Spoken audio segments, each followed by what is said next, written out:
थी उसका बचपन से ही मॉडल बनने का सपना रहा था और आज अपने सपने से सिर्फ कुछ ही कदमों की दूरी पर थी। नैना क्या कर रही है तू? ये देख, मैं तेरे लिए क्या लाई हूँ। तेरी मनपसंद आलू की कचौरी। थैंक यू यार, लेकिन अब मैं ये आलू वालू नहीं खाने वाली क्योंकि तेरी फ्रेंड जल्दी ही एक फेमस मॉडल बनने वाली है। क्या सच में?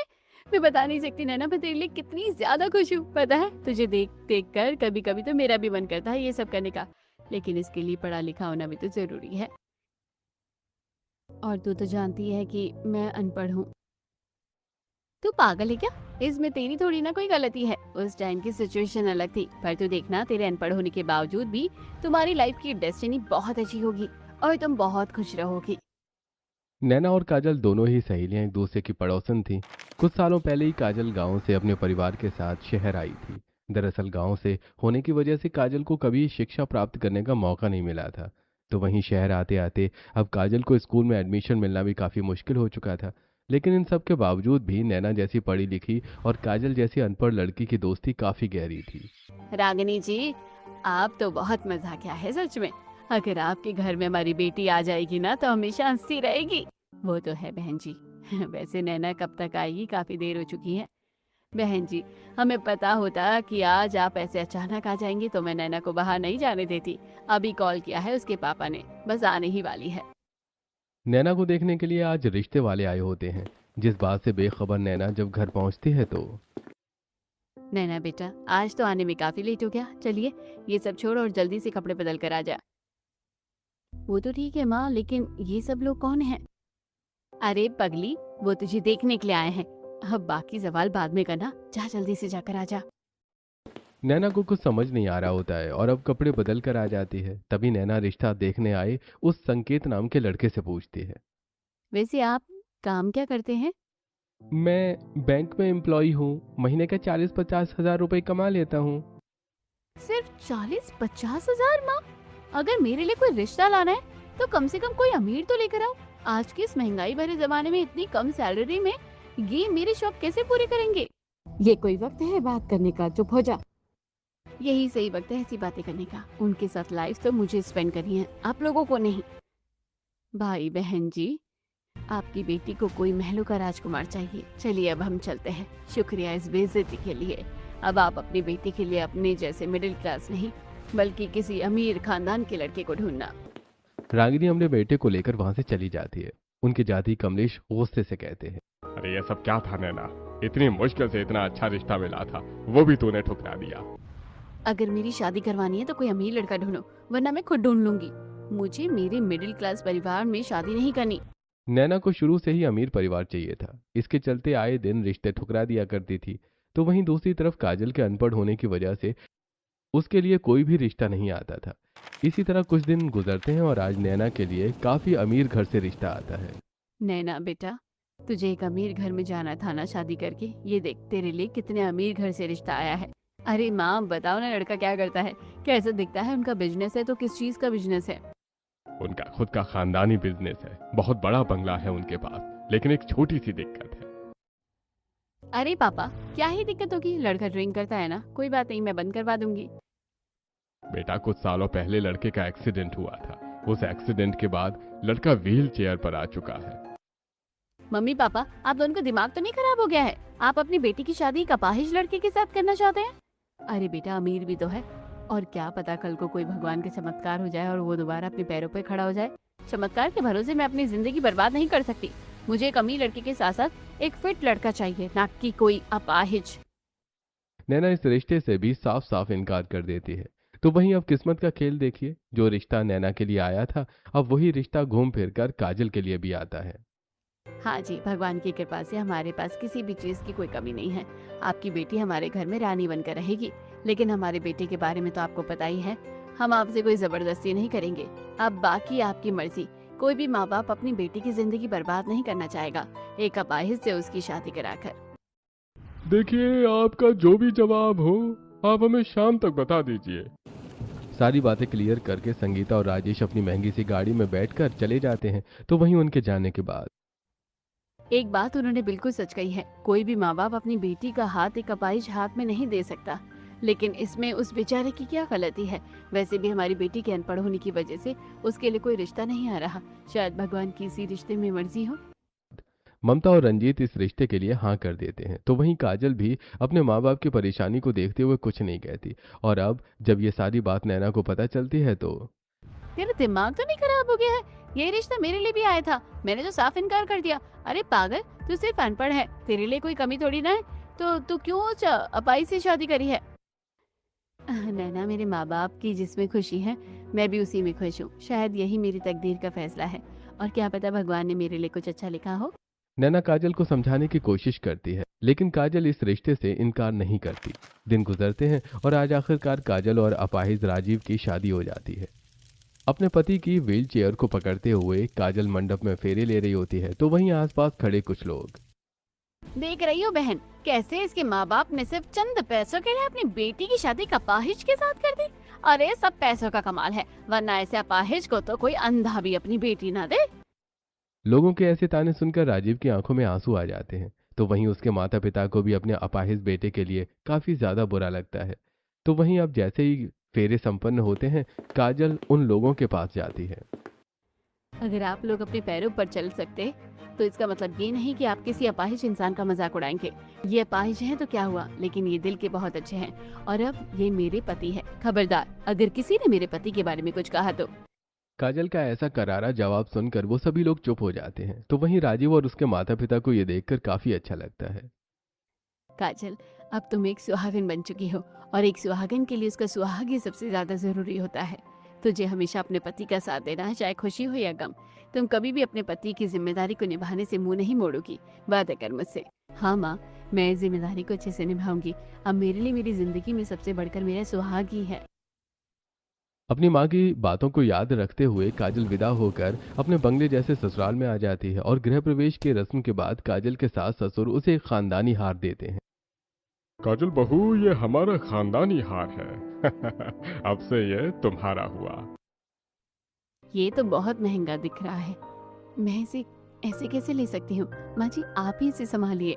बहू, अब ये खानदानी हार तुम्हारा है, इसे संभालना अब तुम्हारी जिम्मेदारी है, और मैं जानती हूँ कि तुम इस जिम्मेदारी को बखूबी निभा पाओगी।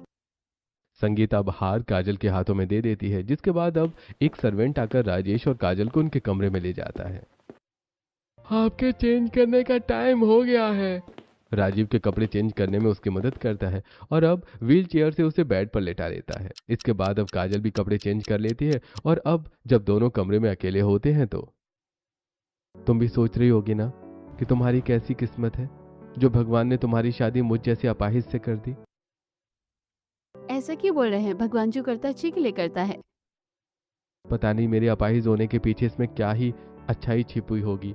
2 साल पहले मैं अपने दोस्तों के साथ बाइक रेस लगा रहा था, वही मेरी जिंदगी की सबसे बड़ी भूल थी। जीतने के चक्कर में मैंने बाइक की स्पीड बहुत तेज कर ली और रॉन्ग साइड पर चलने लगा, जिससे एक कार के साथ मेरा एक्सीडेंट हो गया, और तब से मैं अपाहिज हूँ।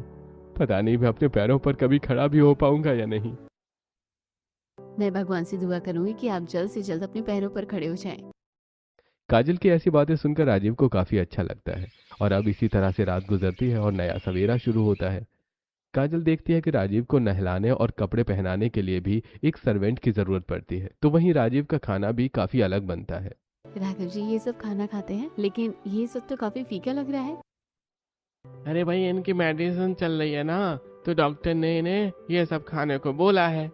राजीव के खाना खाने के बाद एक नर्स जाकर राजीव को उसकी सारी मेडिसिन देती है और उसे गार्डन में ही व्हील चेयर पर घुमाती है। राजीव की सारी दिनचर्या को काजल अच्छे से नोट करने लगी थी, तो वहीं दूसरी तरफ आज फिर से नैना के लिए एक मिडिल क्लास घर से रिश्ता आता है, और इस बार उसके माँ बाप इस रिश्ते के लिए हाँ कर देते हैं। आप लोग फिर से मेरा रिश्ता एक मिडिल क्लास परिवार में कर रहे हैं, और इसके तो माँ बाप भी नहीं है। पता नहीं कैसा लड़का है, एक मामूली सी कॉर्पोरेट जॉब करता है वो।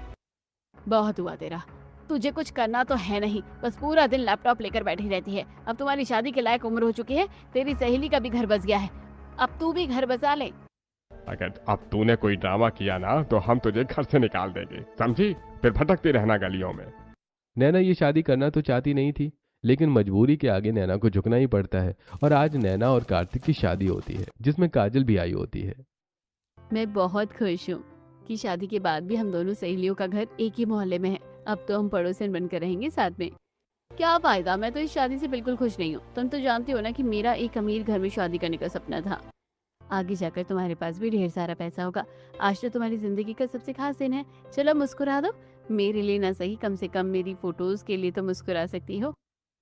लोगों को दिखाने के लिए नैना खुश तो होती है, लेकिन मन ही मन काफी ज्यादा उदास होती है। और अब शादी के बाद नैना अपने मिडिल क्लास ससुराल में आ जाती है। ये घर कितना छोटा है, ऐसा लग ही नहीं रहा कि शादी करके अपने ससुराल आई हूँ। बिल्कुल मायके वाली फीलिंग आ रही है। अभी तक तुमने कपड़े नहीं बदले? ये लो, चाचा ने तुम्हारे लिए कुछ फूड भिजवाया था। सुबह होते ही चाचा चाची भी वापस चले जाएंगे। सच में उन्होंने मुझे माँ बाप जैसा ही प्यार दिया है। मेरे मम्मी पापा के जाने के बाद उन्होंने मुझे कभी माँ बाप की कमी महसूस नहीं होने दी। सब तो ठीक है कार्तिक, लेकिन तुम्हारा घर तो काफी छोटा है। सिर्फ 2 ही कमरे और हॉल है।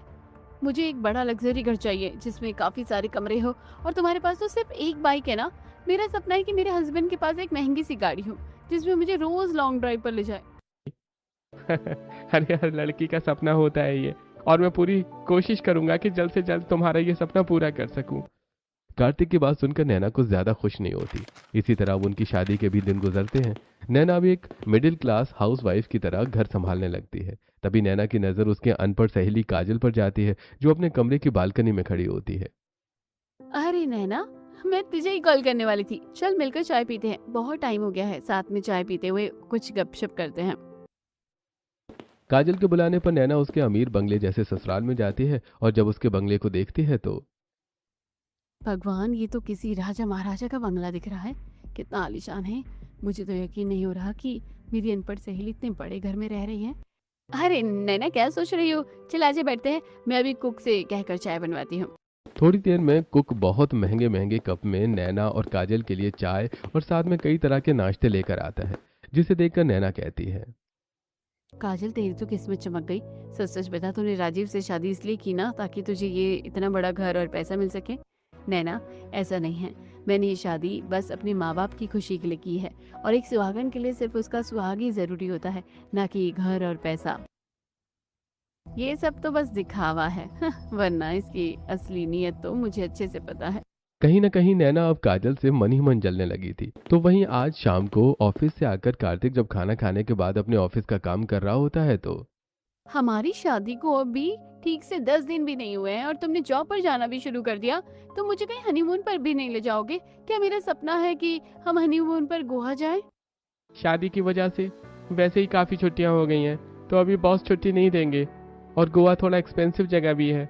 हम वहाँ हमारी फर्स्ट एनिवर्सरी पर चलेंगे। अगर तुम कहो तो मैं तुम्हें 1-2 दिन के लिए ऋषिकेश घुमा लाता हूँ छुट्टी में। एक मिडिल क्लास आदमी की सोच बस यहीं तक ही हो सकती है। अच्छा ठीक है, अगर हनीमून ना सही तो कम से कम मुझे शॉपिंग के लिए तो कुछ पैसे दे दो। ठीक है। इतना कहकर कार्तिक नैना को शॉपिंग के लिए पूरे 5,000 रुपए देता है, जिसे देखकर नैना का मुंह बन जाता है। तो वहीं अगले दिन नैना जब उन पैसों को लेकर मॉल में जाती है तो ये ड्रेस कितनी सुंदर है और ये ज्वेलरी और ये सैंडल भी कितने अच्छे हैं, लेकिन ये सब इतने महंगे हैं। इन 5,000 रुपए में मैं क्या ही लूंगी? मेरी तो किस्मत ही फूट गई इस आदमी से शादी करके।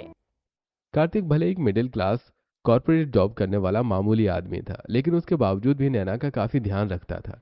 अक्सर छुट्टियों के दिन कार्तिक ही घर का सारा काम करता, नैना के लिए खाना बनाता और उससे बहुत प्यार करता। लेकिन नैना के लिए यह सब काफी नहीं था। तो वहीं दूसरी तरफ, क्या बात है, अभी तक कुक मेरा नाश्ता लेकर नहीं आई और सर्वेंट ने भी अभी तक मेरे कपड़े नहीं बदले। ये सब कहाँ रह गए हैं? इन सबको मैंने छुट्टी दे दी है। कुक सिर्फ फैमिली के लिए खाना बनाएगी। अब से आपका खाना मैं बनाऊंगी और आपकी दवाई का भी ख्याल मैं रखूंगी। फिक्र मत करिए, नर्स ने मुझे अच्छे से बता दिया है कि कौन सी दवाई कब खिलानी है। काजल एक पतिव्रता पत्नी बनकर राजीव का अच्छे से ध्यान रखती है। उसे नहलाने से लेकर उसके कपड़े पहनाने तक, यहाँ तक कि नाश्ता भी अपने हाथों से खिलाकर दवाई देती है। और अब अपने पति को गार्डन में घुमाती है, जिसे देखकर आस पड़ोस की कुछ औरतें मुझे तो लगता था कि ये लड़की सिर्फ पैसों के लिए शादी कर रही है, लेकिन जरा देखो अपने पति का कितना ध्यान रखती है। आस पड़ोस की औरतें काजल की काफी तारीफ करती हैं। तो वहीं राजीव कहता है, तुमने मेरे लिए इतना सब कुछ किया, उसके लिए थैंक यू। लेकिन मुझे ये सब अच्छा नहीं लग रहा है। तुम मेरी पत्नी हो, कोई नौकरानी नहीं हो। पति का ध्यान रखना क्या एक नौकरानी का काम होता है? मैं आपकी पत्नी हूँ और ये सब मेरा कर्तव्य है, समझे आप? काजल की ऐसी बातें सुनकर राजीव की आंखें भर आती हैं। तो वहीं दूसरी तरफ नैना अपनी सहेलियों के साथ किटी पार्टी में होती है। तुम्हारी नेकलेस तो काफी अच्छा लग रहा है। कहाँ से लिया? नए वाले मॉल से? ये तो मेरे हस्बैंड ने मुझे गिफ्ट किया था। पता है, पूरे 2 लाख रुपए का है। सुंदर है ना? मेरे हस्बैंड ने तो मुझे कुछ दिन पहले ही एक कार गिफ्ट की है। और तो और अब मुझे घूमने के लिए मालदीव ले जा रहे हैं। सच में हम लोगों की लाइफ कितनी अच्छी है। अपनी किटी पार्टी की अमीर सहेलियों की बातें सुनकर नैना को काफी बुरा लगता है और अब सीधा घर आ जाती है, जहां कार्तिक ऑफिस से आते हुए नैना के लिए एक आइसक्रीम का बॉक्स लेकर आता है, जिसे देखकर उसे नैना गुस्से में फेंक देती है और चिल्लाते हुए कहती है, आइसक्रीम और नमकीन ही लेकर आते रहना मेरे लिए। तुम्हें पता भी है कि मुझे ये क्या अच्छा लगता है और क्या नहीं। कब से मेरा मन है कि एक डायमंड का रिंग लूं, लेकिन नहीं। मेरी फ्रेंड्स के पति उन्हें लाखों का हार देते हैं, घूमने के लिए विदेश ले जाते हैं, लेकिन तुम क्या करते हो? तो नैना, उनका बिजनेस है और मैं एक मामूली जॉब करता हूँ। मैंने कहा तो है कि मैं मेहनत करूंगा और धीरे धीरे तुम्हारे सारे सपनों को पूरा करूंगा। समय आते आते मैं बूढ़ी होकर मर जाऊंगी। मेरी तो जिंदगी बर्बाद हो गई तुम जैसे एक मिडिल क्लास लड़के से शादी करके। अब आए दिन नैना पैसों को लेकर कार्तिक से काफी ज्यादा लड़ने लगी थी, जिससे अब कार्तिक भी काफी परेशान रहता था। तो वहीं आज काजल रोज रोज उन लोगों की लड़ाई की आवाजें सुनकर नैना से मिलने आती है। नैना, तुम्हारी लड़ाई की आवाजें अब पड़ोसियों के घरों तक जाने लगी है। माना पति पत्नी में झगड़ा होता है, लेकिन उस झगड़े को चारदीवारी के अंदर रखो और सोने से पहले उसे खत्म कर दो। कार्तिक सच में बहुत अच्छे हैं। तुम तो ऐसी बकवास करोगी ना, क्योंकि तुम्हें एक करोड़पति पति मिल गया है। अपाहिज है तो क्या हुआ, उसके पैसे तो चल सकते हैं ना। नैना की ऐसी बातें सुनकर काजल को काफी बुरा लगता है और अब सीधा अपने घर आ जाती है। इसी तरह दिन गुजरते हैं और दोनों सहेलियों के मोहल्ले में आज एक और अमीर परिवार रहने आता है। बेटा, ये सब हमारा सामान घर के अंदर पहुंचा दे, फिर मैं तुम्हें अंदर ले चलती हूँ। मंजूरी की बेटी प्रेरणा, जो राजीव की तरह ही व्हील चेयर पर थी, जहां राजीव अपने दोनों पैरों से मजबूर था, तो वहीं प्रेरणा का चेहरा छोड़कर शरीर के दाहिनी तरफ का सारा हिस्सा पैरालाइज्ड हो चुका था। अपनी बेटी को एक साइड में बिठाकर मंजरी और शैलेश सारा सामान रखवा रहे होते हैं कि तभी अचानक प्रेरणा की व्हील चेयर डिसबैलेंस हो जाती है और सीधे रोड की तरफ जाने लगती है। इससे पहले कि प्रेरणा किसी गाड़ी से टकराती, तभी कार्तिक जाकर उसे बचा लेता है। अरे, ठीक तो है ना आप? आपको लगी तो नहीं? शैलेश और मंजरी भागे भागे जल्दी से अपनी बेटी के पास आते हैं। अरे प्रेरणा बेटा, तू ठीक तो है ना? अरे तुझे लगी तो नहीं बेटा? तुम्हारा बहुत बहुत शुक्रिया भाई। पता नहीं ये बेचारी कैसे अपनी जगह से हिल गई। पापा, मैं बिल्कुल ठीक हूँ। आप लोग क्यों परेशान हो रहे हैं? और आपका भी बहुत बहुत शुक्रिया। अरे, शुक्रिया की कोई बात नहीं है। थोड़ा ध्यान रखिएगा। वैसे आप लोग यहाँ नए नए आए हैं? लाइए, मैं भी आपकी शिफ्टिंग में मदद करवा देता हूँ। कार्तिक प्रेरणा के परिवार की शिफ्टिंग में मदद करवाने लगता है, तो वहीं घर आकर ये सारी बात नैना को बताता है, जिसे सुनकर नैना भी अब 2-3 दिन बाद जैसे ही प्रेरणा और उसके परिवार वालों से मिलने के लिए आती है, तो देखती है कि प्रेरणा को देखने के लिए कुछ रिश्ते वाले आए हुए हैं। देखिए बहन जी, रिश्ता तो हमें मंजूर है, लेकिन दहेज में हमें आपकी सारी प्रॉपर्टी चाहिए। सारी प्रॉपर्टी हमारी बेटी की ही है। बेटी ही नहीं, बल्कि मेरे बेटे के नाम होनी चाहिए। अरे, आपकी पैरालाइज बेटी को मेरा बेटा सहारा दे रहा है। उसके माथे पर सिंदूर लगाकर उसे अपना नाम देगा, ताकि समाज में इज्जत हो सके। अब इतनी बड़ी चीज के लिए ये सब तो बनता ही है। देखिए संध्या जी, हमें रिश्ता मंजूर नहीं है। हमारी बेटी किसी की मोहताज नहीं है। हम तो आपके बिना बोले ही सब कुछ दे देते, लेकिन आपके अंदर का लालच देखकर हमें समझ आ गया है, क्या आपको सिर्फ हमारी बेटी की दौलत ही चाहिए। तो हमें क्या बेइज्जती करने के लिए बुलाया था? अरे, तुम्हारे जैसी अपाहिज बेटी पर तो कोई थूकेगा भी नहीं। संध्या की ऐसी बातें सुनकर प्रेरणा रोने लगती है। लोगों पर मैं कब तक ऐसी बोझ बनकर बैठी रहूंगी? मैं मर क्यों नहीं चाहती? बेटा, ऐसा क्यों कह रही है? तू हम पर बोझ नहीं है। तू देखना, एक ना एक दिन तो कोई आएगा जो तुझे सच्चे दिल से प्यार करेगा। प्रेरणा के घर का ये हाल देखकर नैना अब जल्दी से घर आती है और उसके मन में एक प्लान चलने लगता है। ये लोग तो प्रेरणा से शादी करने वालों को सारी प्रॉपर्टी दे देंगे, तो क्यों ना मैं प्रेरणा और कार्तिक की शादी करवा दूं? इससे सारी प्रॉपर्टी नाम हो जाएगी और फिर मैं भी अमीरों वाली जिंदगी जीऊंगी। ऐशो आराम वाली जिंदगी अपनाने के लिए नैना अपने पति की दूसरी शादी तक करवाने के लिए राजी थी। तो वहीं कार्तिक जब रात में आता है और प्रेरणा उसे अपना सारा प्लान बताती है, तो फिर इस तरह हमारे पास भी ढेर सारे पैसे होंगे, और इस लड़की की हालत देखकर मुझे लगता नहीं है कि ज्यादा दिन जिंदा रह पाएगी। उसके माँ बाप भी कुछ सालों बाद चले जाएंगे, फिर हम उस बड़े से घर में ऐश आराम से रहेंगे। मुझे ये तो पता था कि तुम्हें अमीर बनना है, लेकिन अमीर बनने के लिए तुम इतनी गिरी हुई हरकत कर सकती हो, ये नहीं पता था। क्या तुम्हारे लिए तुम्हारे सुहाग की कीमत इतनी सी है? देखो, ज्यादा फिल्मी डायलॉग मारने की कोई जरूरत नहीं है। मुझे पता है तुम्हें पैसों से प्यार है, तुम्हें भी अमीर बनना है, तो फिर क्या बुराई है? मैंने पता की तुम अभी क्या बकवास कर रही हो? मुझे तुमसे इस बारे में कोई बात नहीं करनी। इस चीज को लेकर अब कार्तिक से रोज रोज लड़ना शुरू कर देती है, जिससे परेशान होकर कार्तिक नैना की माँ संगीता को कॉल करके सब कुछ बता देता है। तो वहीं संगीता आज नैना से मिलने के लिए आती है। तेरा दिमाग तो नहीं खराब हो गया है? अरे कार्तिक तुझे कितना प्यार करता है, मैं तो सपने में भी नहीं सोच सकती अपने पति को किसी और औरत से बांटने के लिए। और एक तू है कि मम्मी करना क्या है, सिर्फ शादी तो करनी है, फिर उसके बाद हमारे पास कितना पैसा होगा? संगीता के समझाने पर भी नैना नहीं समझती। तो भाई आज जब कार्तिक ऑफिस से घर आता है तो देखता है कि नैना कमरे में फांसी लगा रही है। यह देखकर कार्तिक जल्दी से नैना को फांसी लगाने से बचाता है। तुम्हारा दिमाग तो नहीं खराब हो गया था? ये क्या कर रही थी तुम? तुम भी तो मेरी बात नहीं मान रहे हो। मैं कब तक इस गरीबी में रहूं? घुट घुट कर जीने से अच्छा है कि मैं एक दिन मर ही जाऊं। नहीं चाहती हो ना कि मैं दूसरी शादी करूं? तो ठीक है, लेकिन अगर कल को कुछ भी हुआ ना तो उसकी जिम्मेदार सिर्फ तुम हो। कुछ नहीं होगा, विश्वास करो मुझ पर, सब ठीक हो जाएगा। बिल्कुल कार्तिक के घर आने के वक्त ही मैंने फांसी लगाने का नाटक किया। अब मुझे अमीर बनने से कोई नहीं रोक सकता। मन ही मन काफी खुश होती है। और अब अगले दिन प्रेरणा उसके परिवार वालों को सारी बात बताती है। प्रेरणा की ऐसी हालत देख कोई भी उससे शादी नहीं करेगा, और हम माँ बाप अपनी बेटी का घर बसता हुआ देखना चाहते हैं, इसलिए यही हम सबके लिए सही रहेगा। और आप लोग चिंता मत करिए, शादी से पहले मैं कार्तिक को तलाक दे दूंगी और उसके बाद प्रेरणा का बिल्कुल एक बड़ी बहन बनकर ख्याल रखूंगी।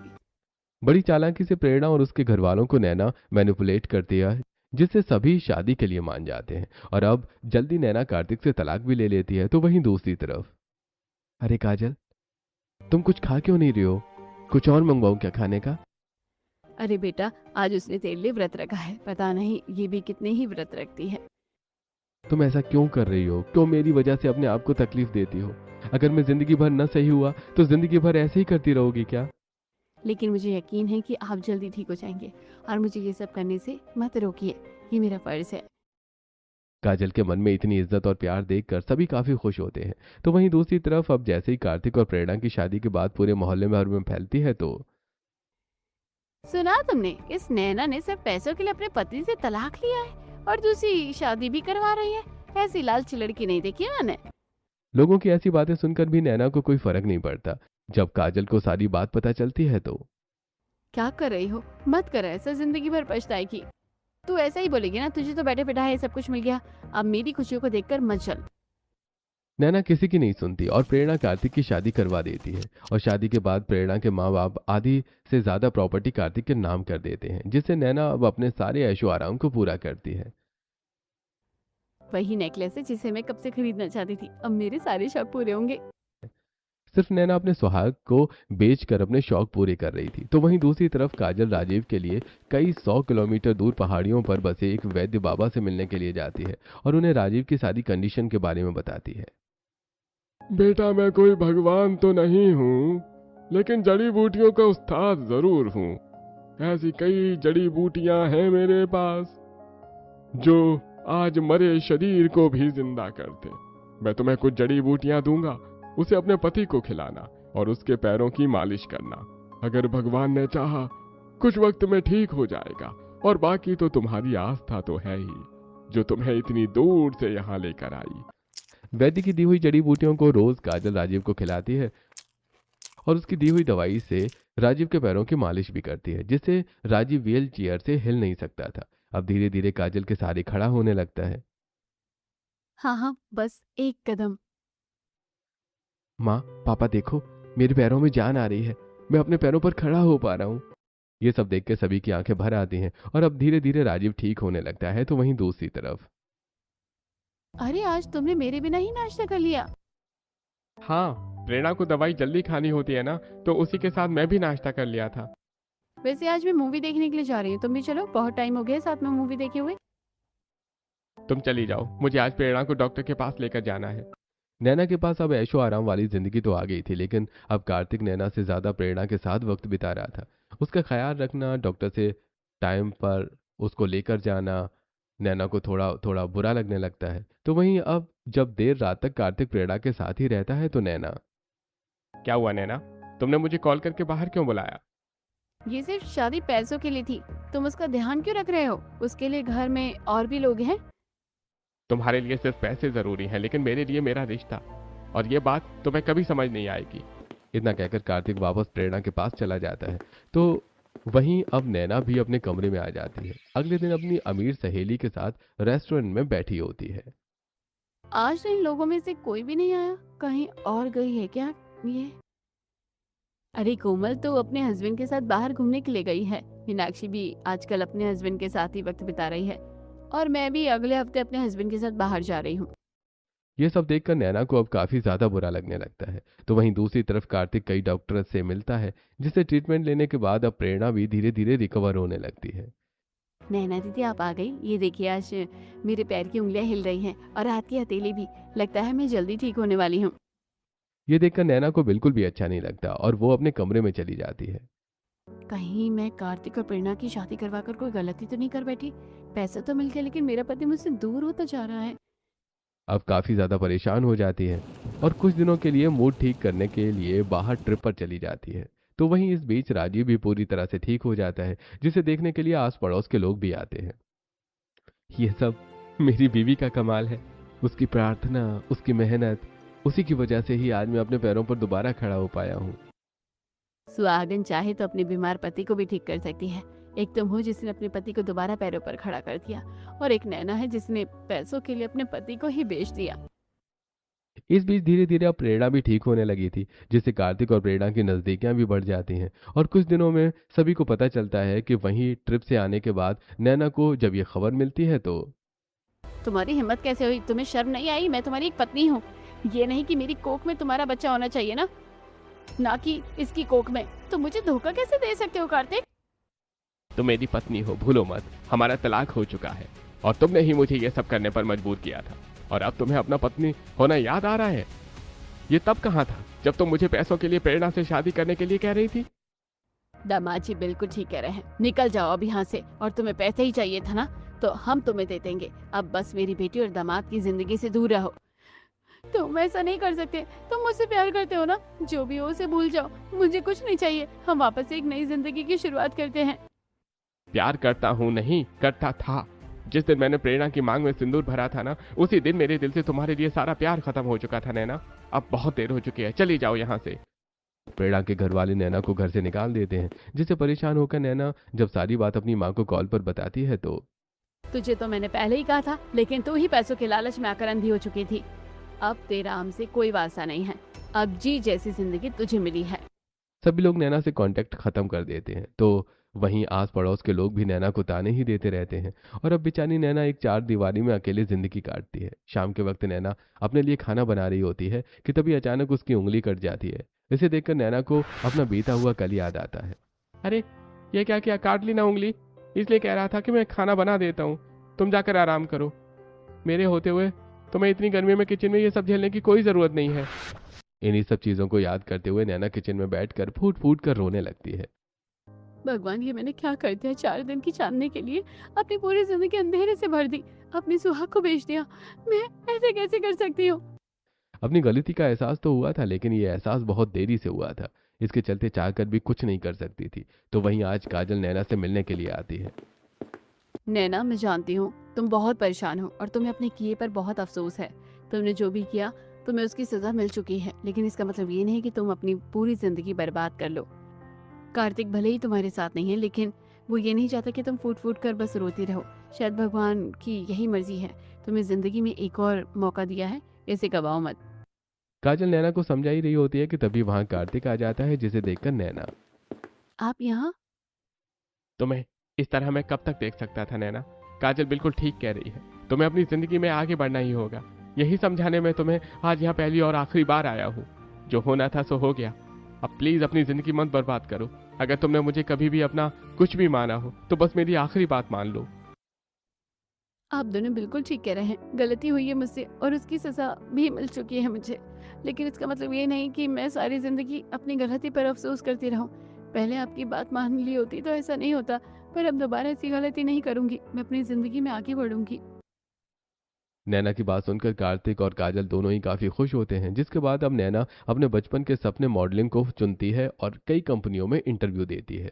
काजल अपने पति के साथ एक हंसी खुशी जिंदगी जीती है। तो वहीं कार्तिक प्रेरणा भी अपनी जिंदगी में आगे बढ़ जाते हैं।